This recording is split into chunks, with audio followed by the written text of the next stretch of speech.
Okay. So changamoto ni kwa wale ambao wanashindwa kuingia na kusubmit kazi zao za field report katika mfumo wa PTMS.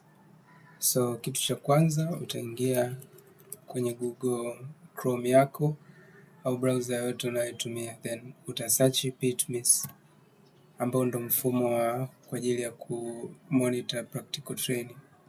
Utakutana na hii link, utaiona hapa, utaigusa. Ukishaigusa itakuja hapo. Ikija hapo, then utaingiza registration number yako pamoja na password, then uta login. Ukisha login itakuletea uwanja kama huu hapo. Wewe cha kufanya hapo, usipoteze muda, nenda kwenye PT allocation, nenda kwenye allocations.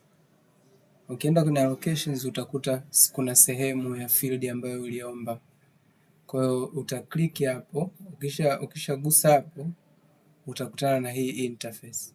Hapa chini kuna sehemu imeandikwa final report hapa.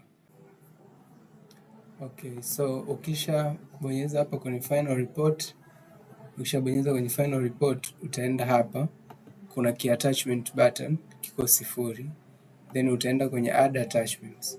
Ukisha add attachments utachagua sehemu ambako umeweka hizo file zako.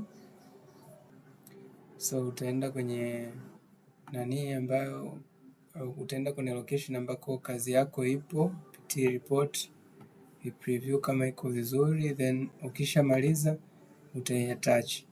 Ukishaiattach itakuwa pale imeshajiattach na hapa itasoma kidude kimoja. Kwa hiyo hapo ndo unakuwa tayari umeshaweka hiyo nanili. Kwa hiyo kwa shida nyingine yoyote tuwasiliane.